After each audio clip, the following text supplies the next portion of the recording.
Thank you very much, Joel, for that kind introduction. I think what it says is I've been around for a while doing naval history, which I thoroughly enjoy.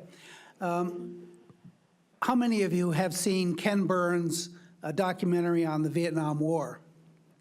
Okay, good. There's something missing from that. I mean, it's otherwise a very fine documentary work on the war. He tried for balance, I think, and achieved it in many ways. But there is a big hole that I would like to address tonight. Can anyone guess what you think that hole is? Well, the hole is the lack of substantive treatment on the U.S. Navy. The U.S. Navy played an important and significant part in the Vietnam War. Close to 2 million American sailors served in Vietnam or in the waters offshore during the conflict. I think on camera we see John McCain, a quick clip of him, Everett Alvarez, who was shot down, the first guy shot down and imprisoned, but very little else. And that's something I want to rectify tonight. And in particular, I can't cover everything the Navy did, but I want to look at 4 naval officers who were really, really critical to the evolution of the war, how it started, how it went around, and the final results. And those 4 naval officers, these are going to be 4 individuals in a book that I will do in the future. I haven't set a deadline yet, but something I'm working on, and I want it to be, well, nothing is definitive, I think, but at least a comprehensive look at these 4 guys who had critical positions.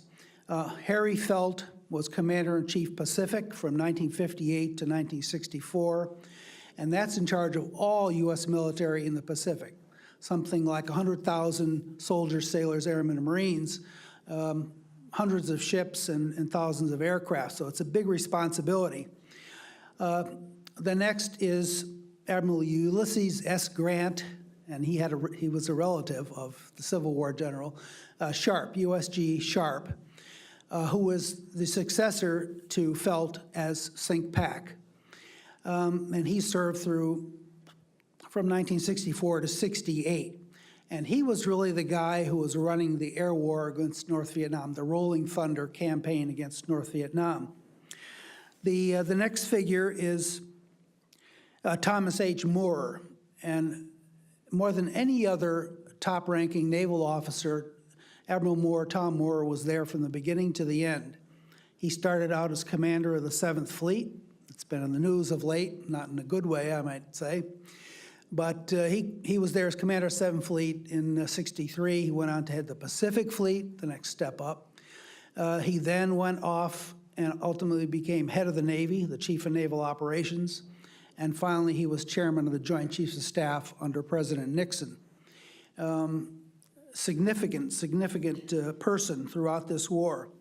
And the 4th figure is someone who was probably familiar to many of you, especially those who are in the Navy, Admiral Elmo R. Zumwalt, Jr. He was commander of U.S. naval forces in Vietnam, in the Mekong Delta for the most part, but all over Vietnam he had control of naval forces. And then he became chief of naval operations, head of the Navy from 70 to 74.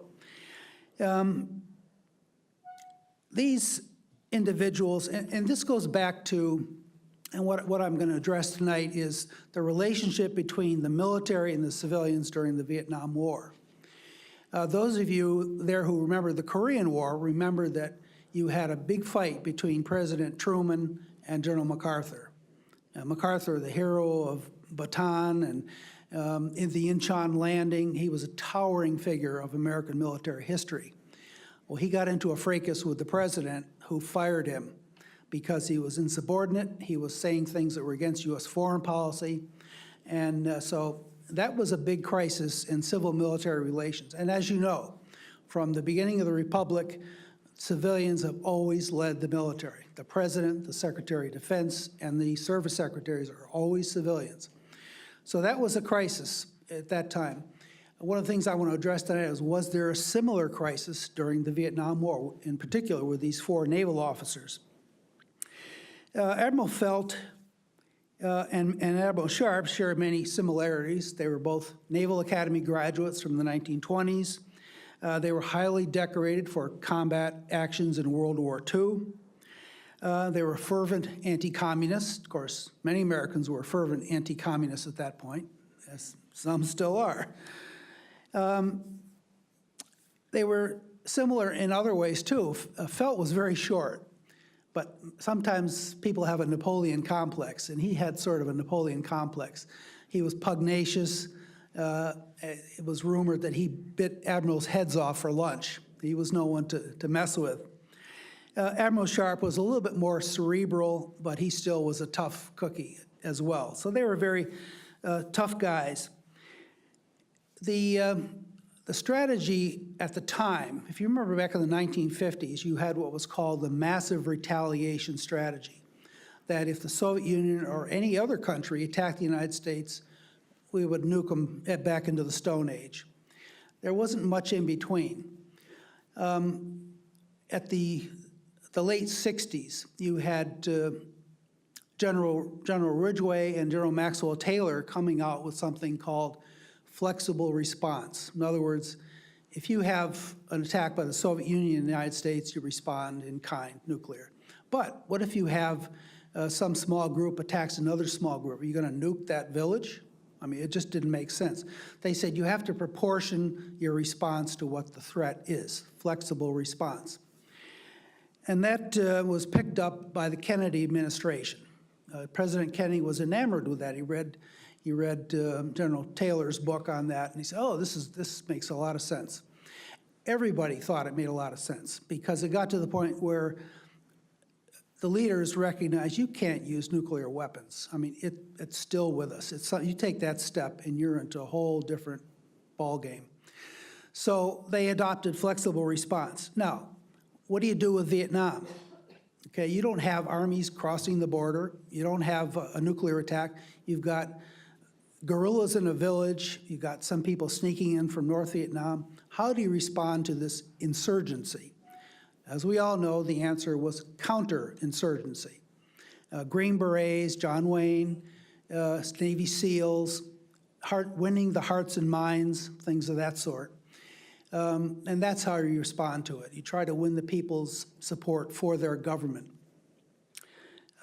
Let's see, oh, here we have some images. This is Admiral Sharp at his desk in the headquarters in Hawaii. So the big thing was counterinsurgency, okay, and flexible response. Now you would think Admiral Felt, who was think-pack at the time, he was in World War II, he fought in Korea, did he have a conventional mindset? Well, he might have, but he really bought into the whole thing of flexible response.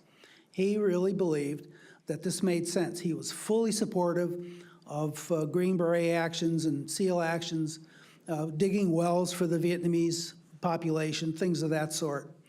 So throughout this period, Admiral Felt, supported the Kennedy administration's process for doing just that until toward the end of his tour. Okay, by late 1963, the counterinsurgency effort was failing. You had the assassination of South Vietnamese President Diem in November of 1963. President Kennedy assassinated shortly afterward. So things were falling apart as he's leaving. Well, the next step, if your counterinsurgency is not working, then you go to the next step up. This is the thinking of flexible response. You start to think about doing stuff against North Vietnam, suppose the center of the problem in South Vietnam. So he starts to go along with, well, maybe we need to send some boats up there to bombard the coast of North Vietnam. We might even consider saboteurs, landing saboteurs, or even bombarding with U.S. Navy vessels. These are all things being considered. So he's torn. He had bought into counterinsurgency and flexible response, and now it has to go to the next step. So he said, well, he didn't say I'm out of here, but he retired in 1964. In comes Admiral Sharp, and they had some historical precedent to their thinking as well. That you recall, we had two crises in Taiwan Strait in the 1950s. where we stood tough. We brought in the fleet, we brought in the Air Force, and we really made a strong stand against China. And in both instances, in 54 and then again in 58, Mao Zedong backed down. So we saw that as an example. See, if we were tough, we deploy some force, we show some force, the other side will back down.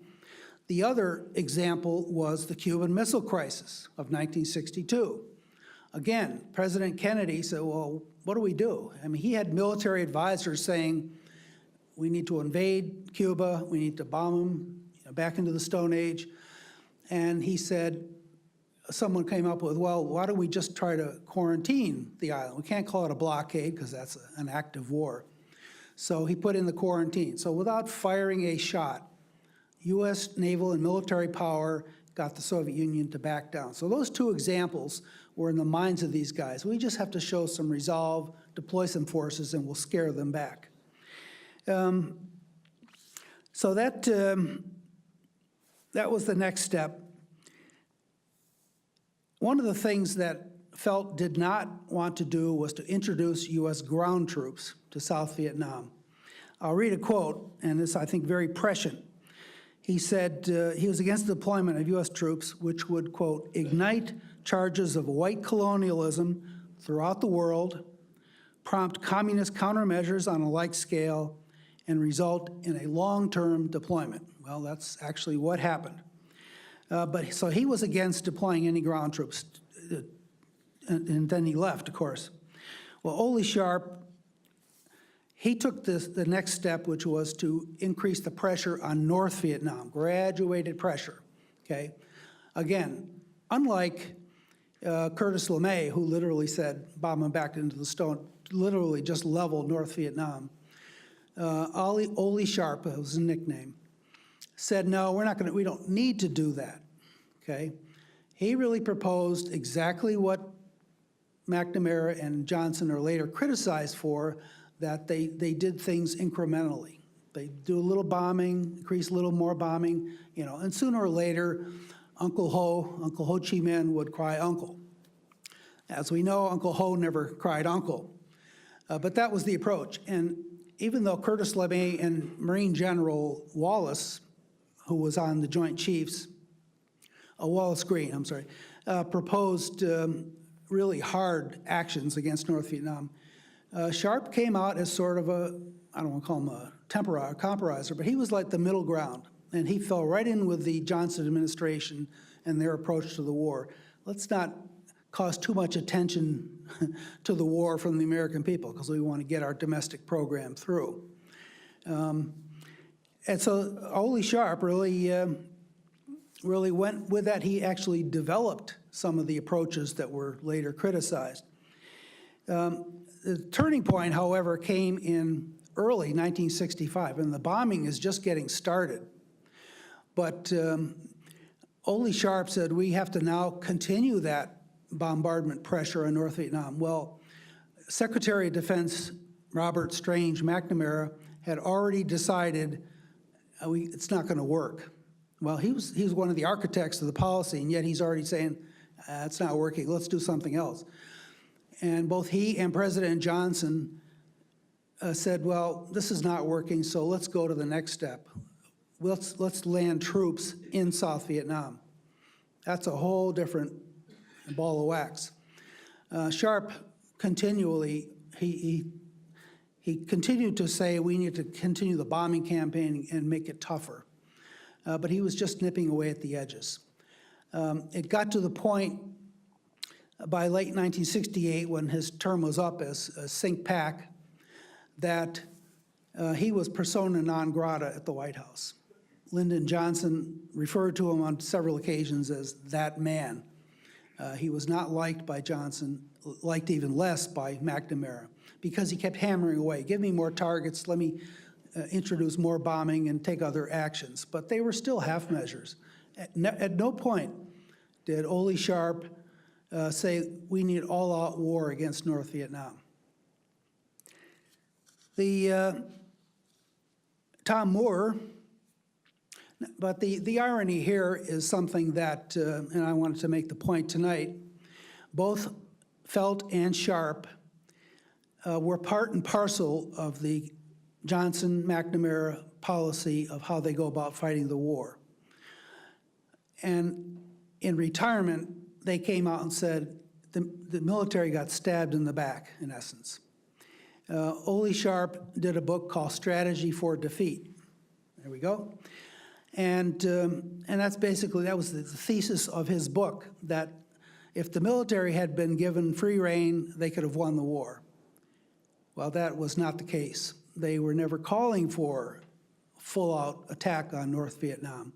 Felt also chimed in at various speaking engagements and some publications saying the same thing, that it was the civilians that screwed this up. Well, they were part of the action.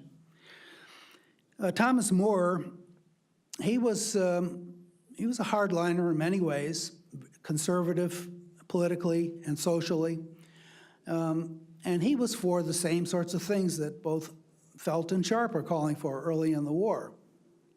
Well, he went off to become a chief of naval operations, and he was, of course, the service chiefs are also on the Joint Chiefs of Staff. He was frustrated, as were the other Joint Chiefs, because the JCS had minimal power at that point. Secretary McNamara was so powerful, and he had a whole cadre of civilian advisors who had McGeorge Bundy and others. Neil Shane wrote the book, The Best and the Brightest. Well, these were the best and the brightest minds in the think tanks around the country at the time.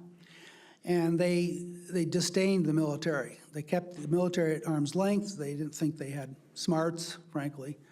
So the JCS didn't have much clout in terms of the decision-making process.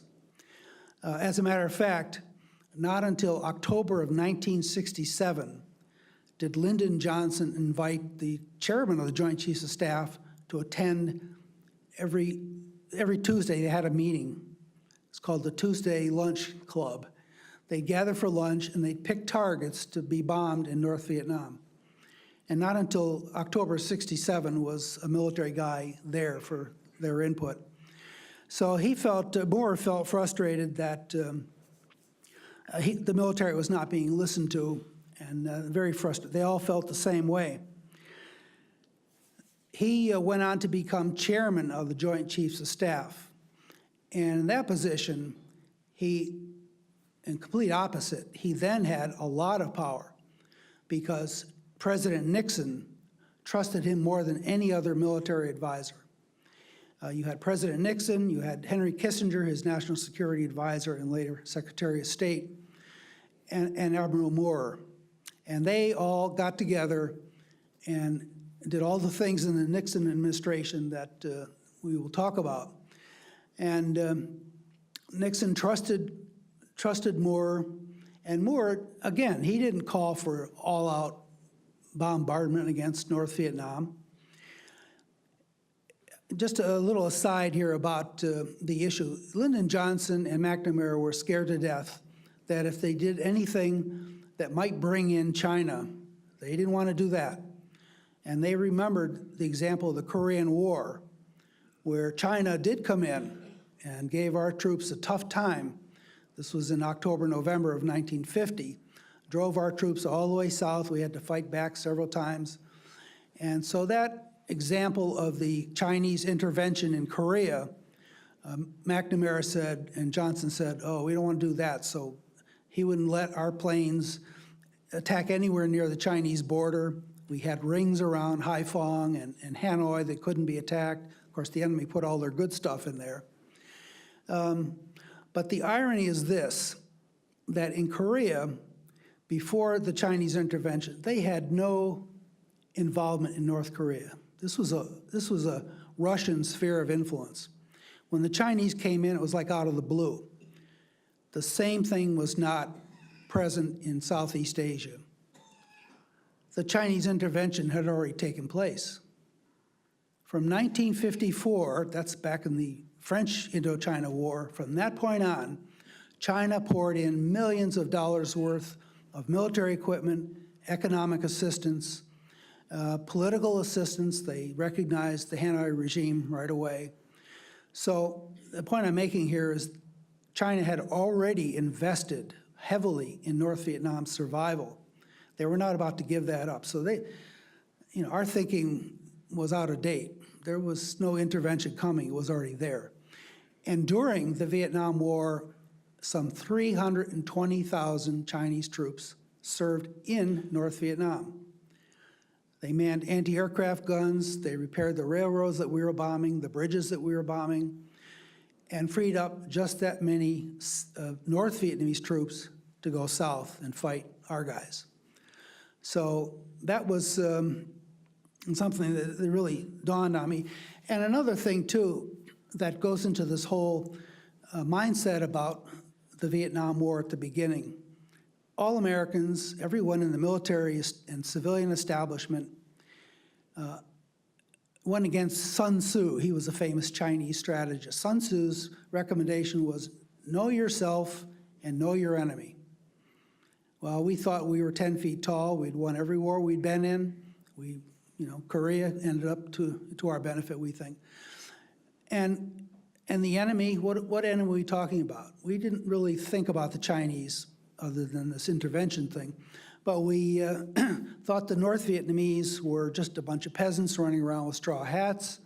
They had no military forces to speak of, and we'll blow them over in no time. I mean, that was throughout the establishment. So, as we know, they were willing to fight and die in great numbers to the end. Anyway, Nixon brought on Admiral Moore to be chairman of the Joint Chiefs, and Nixon knew he could only do so much. He couldn't launch World War III against North Vietnam or China, but he had only limited things he could do because the American people had already started to turn big time against the war. Congress was not very happy with a lot of things that could have been done. But he figured, I have to show strength because I want to impress the Soviets and the Chinese that I'm someone to be reckoned with. And he had a summit was going to happen in Moscow, the ballistic missile treaty with the Soviets in Moscow. And also Nixon went to China in February of 1972. So he wants to impress on those two adversaries, he's no one to be messed with. In fact, people have written books calling it the madman theory. He wanted them to think this guy could do anything. He could flip off and nuke everybody. Only Henry Kissinger kept him calm. A lot of that was just for show. But he wanted to make a big presence. So the things that he did, some of which backfired, of course, and Admiral Moore was very much supportive of some of these things. Early in 1969, Nixon said, we've got North Vietnamese troops in Cambodia, which is supposedly neutral. Why don't we start bombing them secretly? That was Nixon's undoing. A lot of the things he wanted to do secretly. Nothing is secret in this country, as most of you, I'm sure, know. So we did the bombing in Cambodia, B-52s, which came out pretty quickly. People knew we were doing that. In March and April of 1970, we sent troops into Cambodia to root out the sanctuaries, the North Vietnamese sanctuaries. In 1971, you had another scheme by General Abrams, who was in Saigon, head of the Military Assistance Command. He said, we're withdrawing troops already, the U.S. troops, but here's a chance to give support to the South Vietnamese to go into Laos and cut the Ho Chi Minh Trail. B-52s in Cambodia, or anywhere here, basically dropping bombs.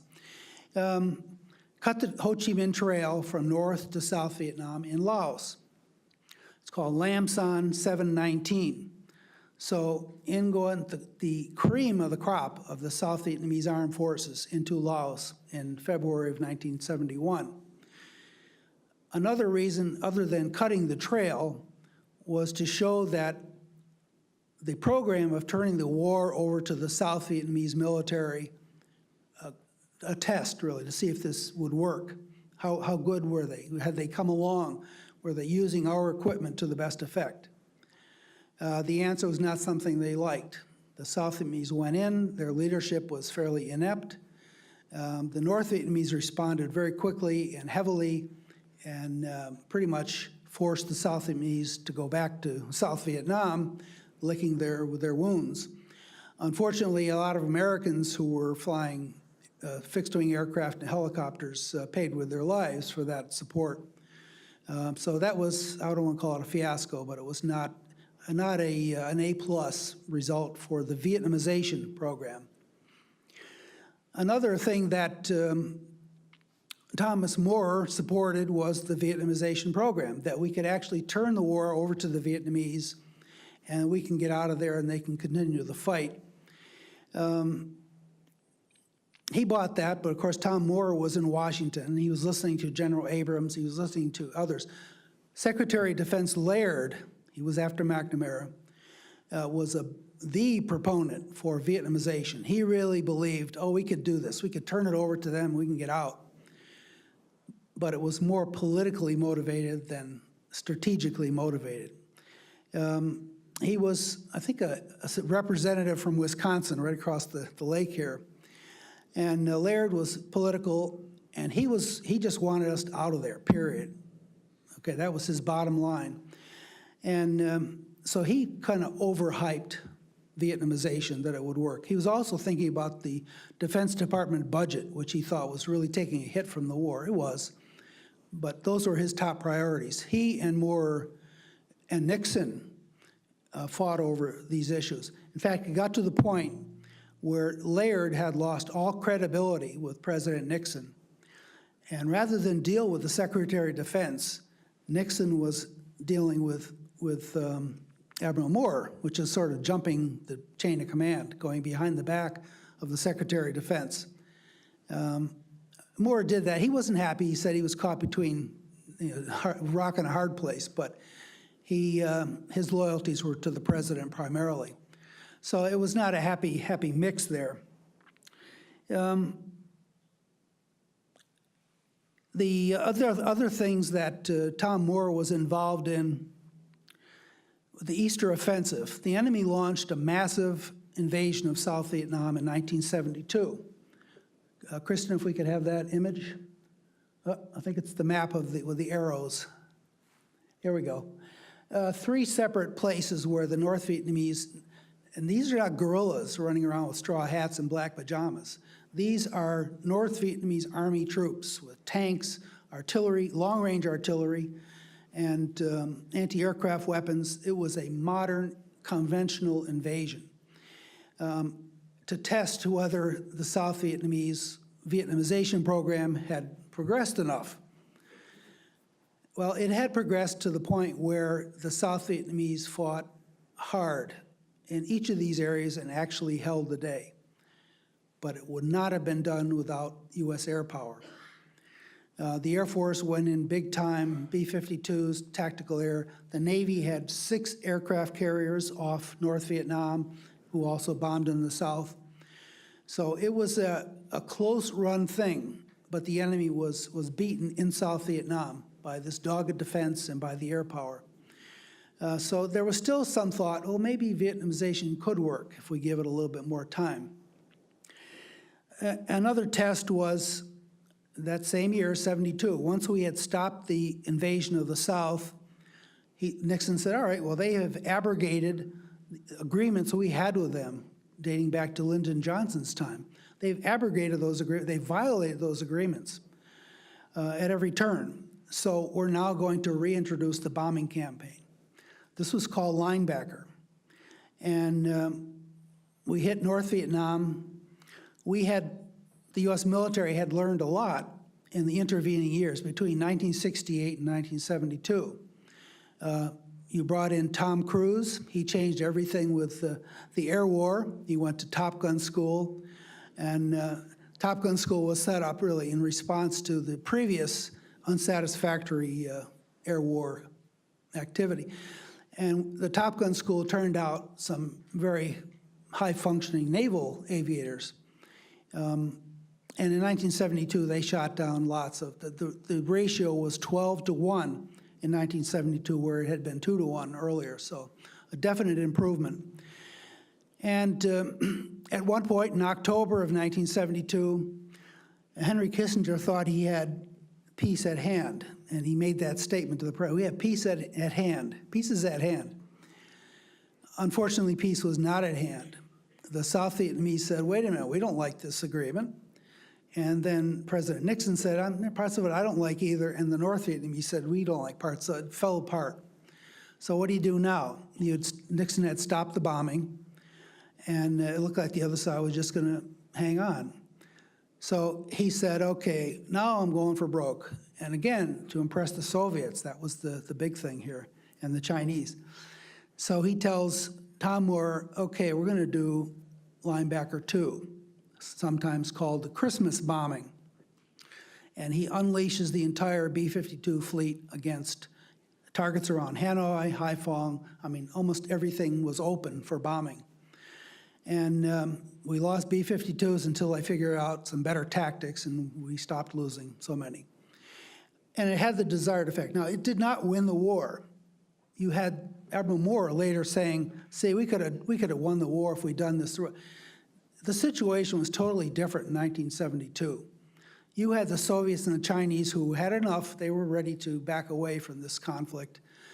And the Vietnamese were pretty much beat up at that point, too. They were willing to settle to end the war, or at least the U.S. involvement. They were not surrendering. So they did. The treaty was signed in January 1973, and the U.S. involvement ended at that point. I'm going to drop back a little to deal with the fourth individual in our quartet tonight. That's Admiral Zumwalt. Admiral Zumwalt, I have to say, he had a mixed bag of results. He was very successful as a tactical leader in South Vietnam. He was there when we were doing Vietnamisation, and he Vietnamized the South Vietnamese Navy. He created a Navy of 42,000 South Vietnamese. They doubled in size. They got 1,500 combat vessels. And he was told that your mission is to go into the Mekong Delta. Kristen, if we could have that map. That's Admiral Zumwalt speaking to the troops. I think it's the next slide. Oh, there's him with General Abrams. Okay, well, hold up. Anyway, the Mekong Delta was the area where most naval forces, U.S. naval forces, were during the war. And he said, we had been patrolling the rivers, up and down the rivers, but the enemy was just skirting around those rivers, sneaking in from Cambodia with supplies and reinforcements. And he said, that's unsat. We have to find a different way. So he said, all right, we're going to do two things. Number one, we're going to put up patrol barriers on the Cambodian border. Now, a boat here, a boat here, a boat here, all along the border, backed up with air power, sensors, some ground troops, and that sort of thing. We're going to actually put a barrier up there and stop them from coming in. The other thing is we're going to go into their sanctuaries in the deep Mekong Delta, where they'd been unhindered for years, and we're going to get them out of those sanctuaries. So he sent the troops in, U.S. and South Vietnamese naval forces, and basically accomplished that mission. This is the Sea Lords campaign, Southeast Asia, Lake, Ocean, River, Delta strategy. And as a result of his actions, the Mekong Delta became a backwater of the Vietnam War. It had been the breadbasket of the Viet Cong forces early on, and the scene of heavy fighting all the way through the Tet Offensive of '68. By the end of Zumwalt's tour, it was a backwater. You see here very little about it afterward. So that was good. The other thing was, he was a very charismatic leader. His sailors loved him because he was willing to brave enemy fire. He would fly into a fire base the morning after it had been hit by attack. He cared very much for his sailors. He went to the hospitals all the time to see wounded and just took care of his people. He also did a lot with the South Vietnamese. He thought they needed better training, which he instituted. We trained a lot. We had American trainers in there. And he did other things. He wanted to improve the quality of living for the South Vietnamese sailors. So he had a thing called dependent shelters. And American Navy Seabees built these little huts or houses for Vietnamese families.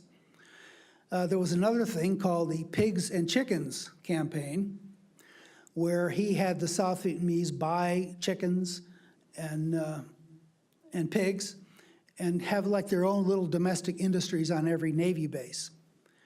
Well, that sounds good, okay?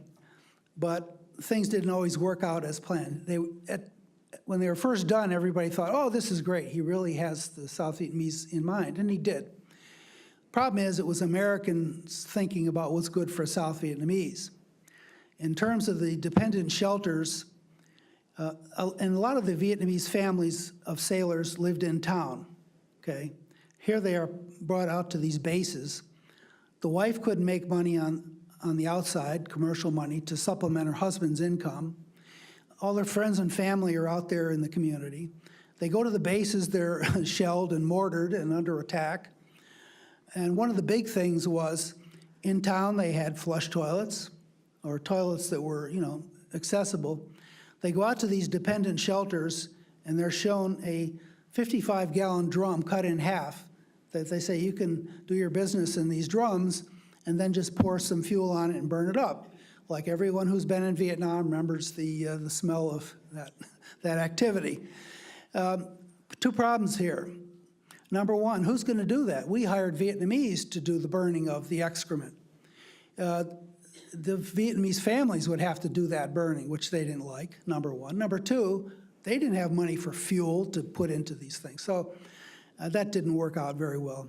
Pigs and chickens had some success, but so it was, again, a mixed bag. Once Zumwalt left Vietnam, and Zumwalt was very politically oriented. He was the darling of Paul Nitze, who was a Cold War warrior of great note. He was at one point the Secretary of the Navy, Undersecretary of Defense, and had a lot of clout. And Paul Nitze was very well connected. Secretary Laird, remember Laird was on the outs with Nixon and Moore, but Zumwalt was very close to Laird and of course supported his Vietnamization program. So they helped him get promoted to head of the Navy. He was the youngest head of the Navy ever at that point. In fact, even to this day. There's some, how did he get the job? Well, this political support was important. Another reason was he and Admiral Moore were at odds. And Zumwalt, in his memoir, said, well, that Moore just wanted to get that son of a bitch out of Washington, put him over in Vietnam, no one will ever hear from him again. That was not a prescient thought. But Zumwalt came back and had to serve under Moore, who was chairman of the Joint Chiefs. So they had a rocky relationship. So what I'm saying about Zumwalt was he had some success in Vietnam. Of course, he had a lot of support at that point. We still had hundreds of thousand troops there. We also had the Secretary of Defense sending a lot of money to make this Vietnamization work. Well, after he left, it fell apart. The Vietnamization program lost political support, lost money, and went down the tubes ultimately. So he goes off, he goes to Washington, becomes Chief of Naval Operations, unhappy there because JCS had no power. Even though he was very forthright and an honest individual and spoke his mind freely, he had a knack for really pissing people off. And the number one that he did that to was the President of the United States, Richard Nixon. And of course, he and Moore didn't get along either. Zumwalt had problems with Admiral Rickover, the father of nuclear energy and nuclear naval power. A lot of people had trouble with Zumwalt in his capacity as Chief of Naval Operations.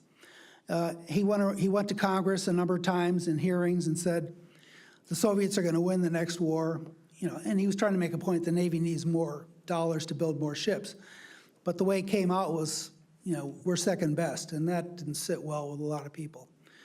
So again, it was a mixed bag. Oh, another thing, he thought because he had done some work on arms control, they'd make him one of the chief representatives to the arms control talks in Geneva, which never happened. He never left Washington.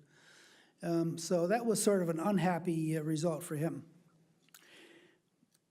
The one thing that he did have in common with Admiral Moore is they both mispronounced the name of the country. They both said Vietnam, Vietnam, never Vietnam or anything close to that.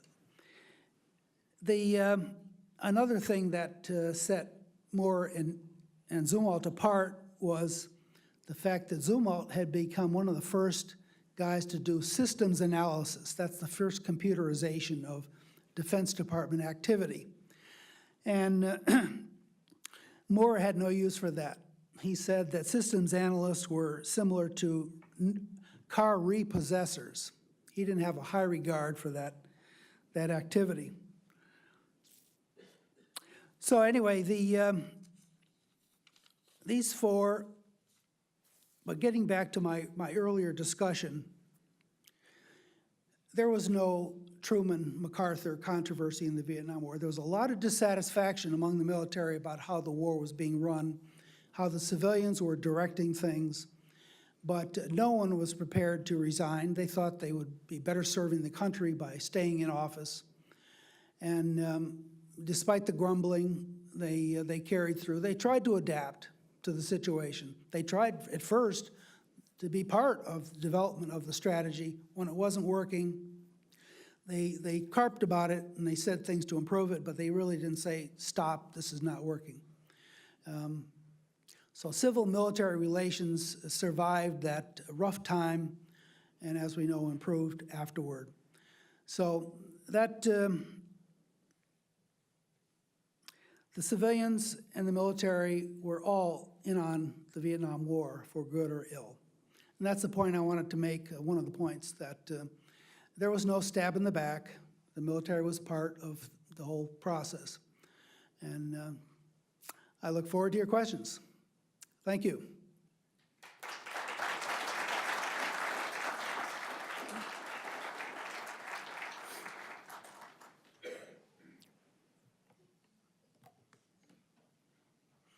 Yes, sir, Paul. You want to talk about the mining of Haiphong Harbor? I will. That was one of the things that Ole Sharp and everybody, basically, in the Navy in particular, from day one, from the early days, said, wait a minute now, if we're serious about fighting the North Vietnamese, as we did with Cuba, let's quarantine North Vietnam. Let's set up, not a blockade, again, that's an act of war, but we'll call it something, you know, a quarantine of North Vietnam. And they consistently, year after year after year, they're always recommending, let's mine the harbor. 85% of the country's imports come through the ports. Let's close them down. Johnson would never hear of it. McNamara would never hear of it. So finally, in 1972, Admiral Moore is over at the Washington Navy Yard, where I worked for 37 years, and part of which with Joel. And he was there for a ceremony, and he got a note, come to the White House. So he ran over to the White House, and Nixon said, all right, you guys have been calling for mining of North Vietnam for years. Now's your shot. And he says, this is on you. You don't make this work, you're done for, basically. So Moore went back. Now, this is kind of a sideline, and I try to deal with how the admirals dealt with one another, too. And so if you look at Admiral Moore's 3-volume oral history interview with the Naval Institute, he talks about the mining, and it's like Thomas Moore is the only guy devising the mining plan. Well, if you read Admiral Zumwalt's On Watch, his biography, autobiography, it's clear that that was not the case, that both Admiral Moore and Zumwalt, even though they didn't get along at times, were down on their hands and knees in the Pentagon devising the mining plan, going over the details. So Moore didn't want to give Zumwalt credit, but he deserved credit at that point. So they went back to Nixon and said, yeah, we can do it. And as long as we had argued against that this is not feasible, it'll bring the Chinese and all these other things, it'll kill innocent civilians, it'll, you know, it was carried out by I think it was 36 planes off the Coral Sea, the aircraft carrier Coral Sea. They went in about 15 minutes, they dropped the mines. We told the world, we've dropped the mines. Nixon went on TV, we dropped the mines. You've got so many hours to get your ships out of there before the mines activate. Only 2 ships took that up and left. And the rest of them, the 37 that remained, stayed there for the remainder of the war. It closed off North Vietnam's imports by sea. They tried to do it with devices like junks coming in and dropping stuff over the side like drug dealers do. That didn't work. And it put a lot of pressure on the railroad system to bring it in from China, which were being bombed. So very effective operation, long overdue, should have been done. So, and he gets, you know, Moore gets credit for doing that, and Zumwalt as well. Yes, sir. Didn't Admiral Zumwalt lose a son in Vietnam due to devastating? He did. His son, Elmo Zumwalt Jr., or the third, I've got it. All the names run together. Yes, his son, Elmo, was in command of a PCF, a swift boat. In fact, I had a picture of, you saw swift boats in the pictures.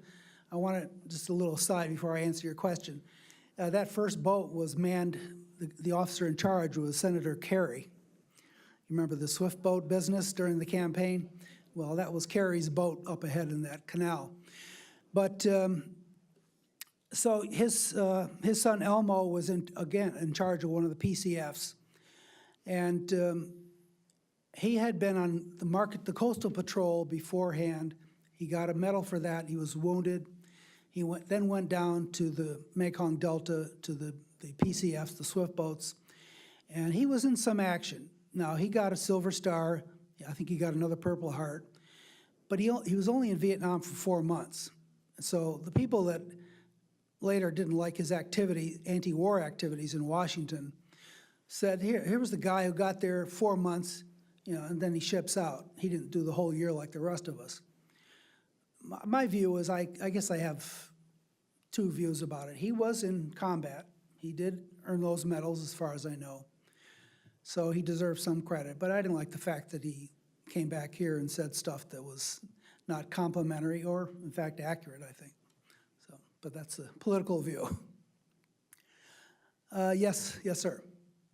I hear you talk about swift boats and the Seabees. I was in the Seabees, and our big plan was the 2 years I was there. I was at MCD-5 out of Fort Wayne, California, Mobile Construction Battalion 5, and in further, going into the Delta where I was, we had to go into the jungle in very small parts of the river, and they had smaller boats that went in that far, and they were called Patrol Boat River, PBRs. The swift boats, from what I understand, were out closer towards the coastal area. And there's a lot of history that was made and done in that area with the Seabees and the PBR boats and the men that were the Navy SEALs and men like that, and Army Special Operation Groups Right. that operated in those small bases. And you know, you hear a lot about the swift boats, but the ones that were really in the interior that they really went up the rivers and the small rivers in and out were the PBR boats. Well, that's a good point. I'll just reiterate for the, I guess, for the audio portion. But you're talking about there wasn't a lot of attention given to the swift boats, but not necessarily the PBRs. And that's a good point, because the PBRs were there from the beginning. I mean, they came in 1966 and were part of what was called the River Patrol Force, doing Operation Game Warden. They were up and down the rivers of the Mekong Delta patrolling, stopping sampans for contraband, checking the papers of the South Vietnamese fishermen and whatnot. Heavy firefights. In fact, the 2 of the Medal of Honor recipients, there were 15 Navy Medal of Honor recipients from Vietnam. 2 of them dealt with river operations. One was Petty Officer First Class James Williams, who was operating a PBR, River Patrol Boat, 32-foot patrol boat. If any of you saw Apocalypse Now, That was the boat that the guy was water skiing off the back of. For a long time, I used to give lectures, and I talk about this, and I would say, how ridiculous was that? Your typical Hollywood guys water skiing off the back of a river patrol boat, until the executive officer of a river patrol boat squadron said, yeah, we did that all the time. So you learn from the guys who were actually there. But so the River Patrol Force, another force that came in that has a really rich history, and I wrote an article about it recently. It's called the Mobile Riverine Force. Now, you may remember in the Civil War, you had General Grant on the Mississippi, and you had Admiral Foote and Admiral Porter.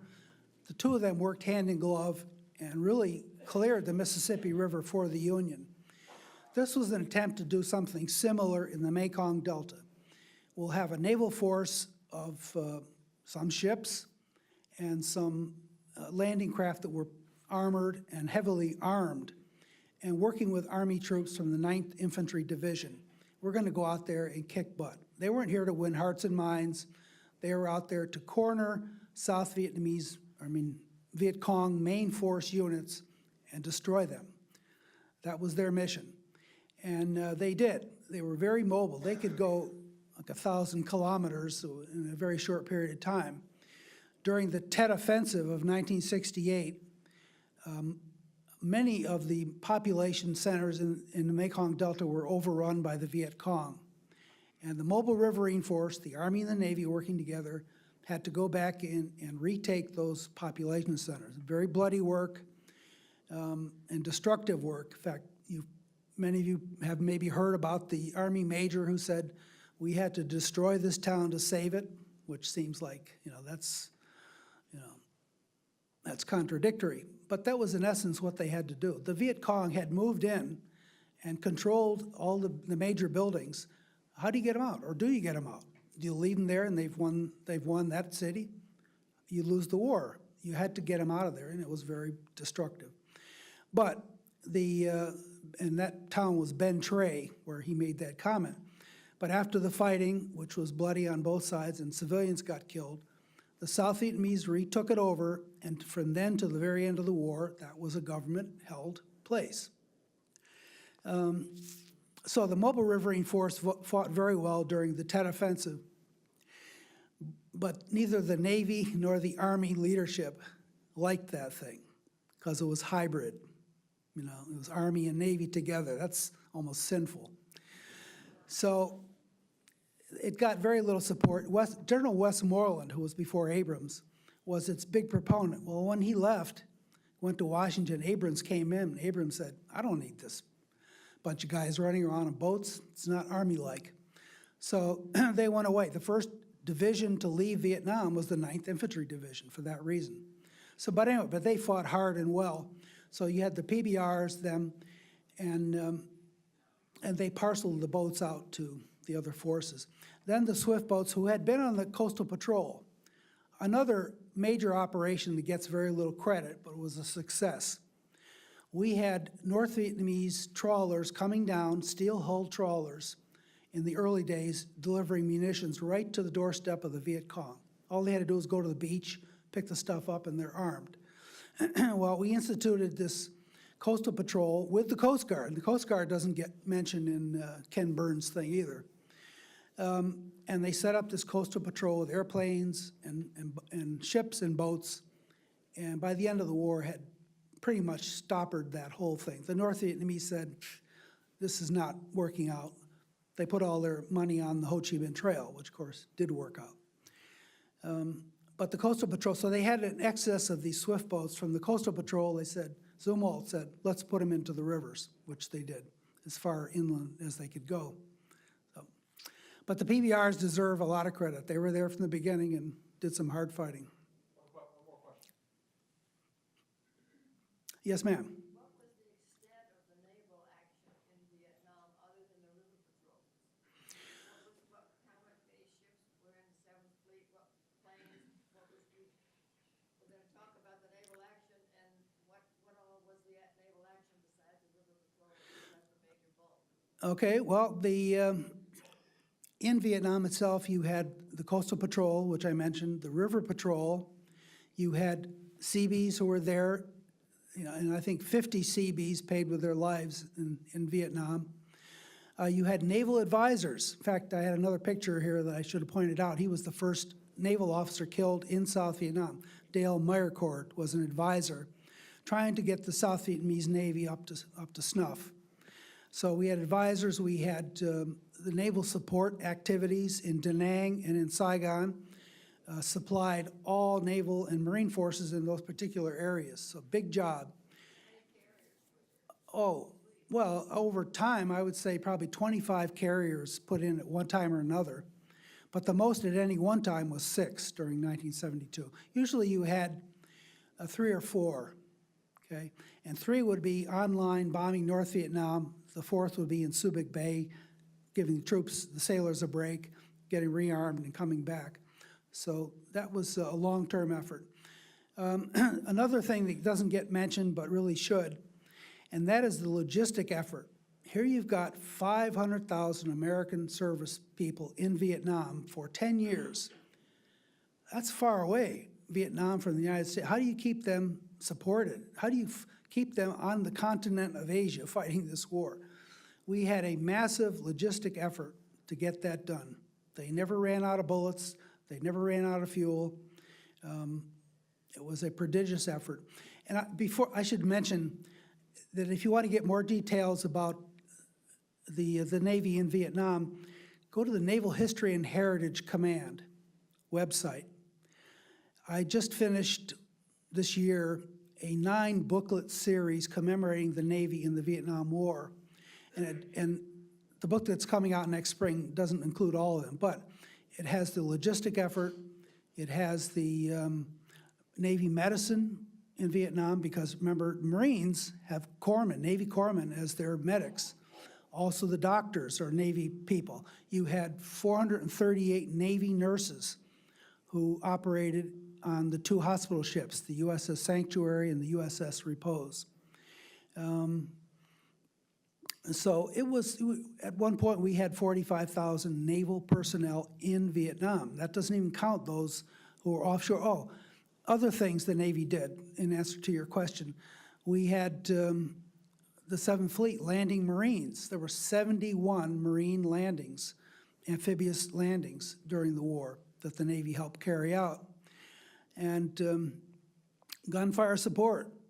We had Battleship New Jersey, okay, the Iowa-class Battleship New Jersey from World War II, firing shell. We had cruisers, we had destroyers, shelling North Vietnam, but also supporting our ground troops in South Vietnam. And during the Easter Offensive of 1972, that was actually critical. In the northernmost place where the enemy came in, they came down the coast, on the coast road. Thank you for a nice target. And the fleet came along the coast and really played havoc with those communist troops coming down. So it was a complex, comprehensive effort. And 2,555 sailors died in Vietnam from combat diseases, their wounds and things of that sort. So it was a significant effort. I'm going to ask the last question. All right. So Goldwaternichols came after the Vietnam conflict. Was there a problem with joint operations during Vietnam, specifically with the United States Navy? Yes. You mentioned the Army and Navy thing, so I wanted to reach in and talk about it. Well, okay. And you saw that the, okay, he wants to go into the Goldwater-Nichols legislation in 1986, which said the services are not getting along very well. Let's pass this legislation and compel them to be more cooperative, be more joint. And did that relate, what was the situation in Vietnam of the services operating together? Well, it was a mixed bag, so there was some justification for the later legislation. General Westmoreland, and I'm sure there are Army guys in here, I was an Army guy, but the Army always wants to get a hold of the Navy's carriers. And General Westmoreland on several occasions said, I want those carriers to work directly for me. And Admiral felt, and Admiral Sharp said, no, those carriers belong to me. I'm in charge of the whole Pacific, and what if North Korea attacks? We got to have these carriers to go up there. So no, you can't have them in Westmoreland. So they were always trying to get the carriers. The Air Force was not happy that these Navy guys are running the air war. That was a big bone of contention. And they even had to divide the responsibilities in North Vietnam. First, they tried to operate together. That didn't work out. Two different operating cultures, if you will. So Admiral Sharp said, okay, we're going to create what we call route packages. Okay, and he said, Air Force, since you guys operate out of Thailand, Navy, you're here in the Gulf of Tonkin, we're going to divide the country. Air Force, you've got up here by Hanoi, Navy, you've got by the coast. That worked, but it was a lot of grumbling, especially from the Air Force, that this didn't work too well. So there were problems, and the legislation, I think, was justified. And it was really, during the 80s, a lot of that too. Remember the hostage rescue attempt in Iran, 1979? That was pointed to as a real screw-up from a joint standpoint. The services weren't operating well together. So. Thank you very much. Okay.